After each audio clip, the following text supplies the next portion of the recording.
નમસ્તે વિદ્યાર્થી મિત્રો, આ વિડીયોમાં આપનું સ્વાગત છે. એકમ 11 પુનરાવર્તન. અગાઉના વિડીયોમાં આપણે એકમ 11માં 4 અક્ષરો શીખ્યા. એ અક્ષરોને આપણે ફરી વખત યાદ કરી લઈએ, બરાબર? ચાલો, યાદ આવ્યું? આ શેનું ચિત્ર છે? રાક્ષસ. તો રાક્ષસનો આપણે શીખ્યા ક્ષ. રાક્ષસનો ક્ષ. રાક્ષસ. હવે આપણે ક્ષવાળા થોડા શબ્દોનું વાંચન કરીએ. ચાલો ભાઈ, ક્ષ દેખાયો તમને? જે ગુલાબી રંગમાં છે એ શું છે? ક્ષ. તો મારી સાથે વાંચન કરજો, બરાબર? ક્ષમા, ક્ષમા. ક્ષીર, ક્ષીર. અક્ષર, અક્ષર. આક્ષેપ, આક્ષેપ. બરાબર? આ જોઈએ આપણે ક્ષવાળા શબ્દો. ચલો, યાદ આવી ગયું ને ભાઈ? આ શેનું ચિત્ર છે? ઋષિનું.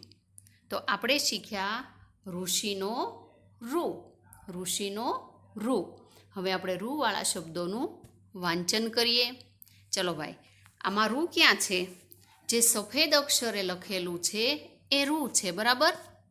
ચાલો, ઋણ, ઋણ.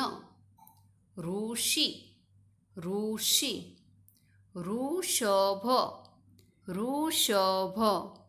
ઋષિકા, ઋષિકા. બરાબર? હવે આપણે આગળ જોઈએ. ચાલો, આ શું છે? શ્રવણ. શ્રવણનું ચિત્ર છે. આપણે શીખવાનું છે શ્રવણનો શ્ર. શ્રવણનો શ્ર. શ્રવણનો શ્ર. બરાબર? હવે આપણે શ્રવાળા શબ્દોનું વાંચન કરીએ. ચલો ભાઈ, આમાં કયા અક્ષરે શ્ર લખેલો છે?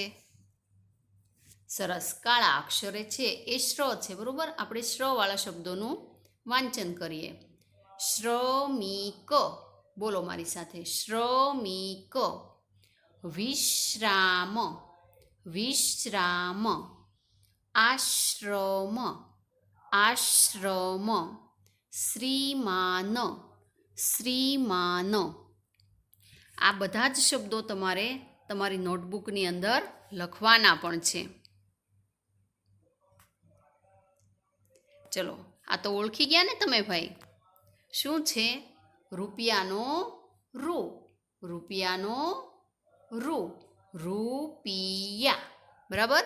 હવે આપણે રૂવાળા શબ્દોનું વાંચન કરીશું. ચાલો ભાઈ, આમાં રૂ કયો છે? લાલ અક્ષરે છે એ રૂ છે. મારી સાથે એ શબ્દનું વાંચન કરો. રૂમાલ, રૂમાલ. અરુણ, અરુણ. રૂપાળા, રૂપાળા. રૂવાબ, રૂવાબ. સરસ. હવે તમે ચારે ચાર મૂળાક્ષરો ઓળખતા થઈ ગયા છો, પણ તમારે આ ચારે ચાર મૂળાક્ષરના જે શબ્દો છે એ તમારે નોટબુકમાં લખી અને ગ્રુપમાં પાછા ફોટા મોકલવાના છે. આ શબ્દો વારંવાર વાંચવાના છે અને વારંવાર લખવાના છે. આ વિડીયો તમારે એક વખત નહીં પણ ઘણી બધી વખત જોવાનો છે, એટલે તમને આ શબ્દો વાંચતા આવડી જશે અને આ અક્ષરો યાદ રહી જશે. અસ્તુ.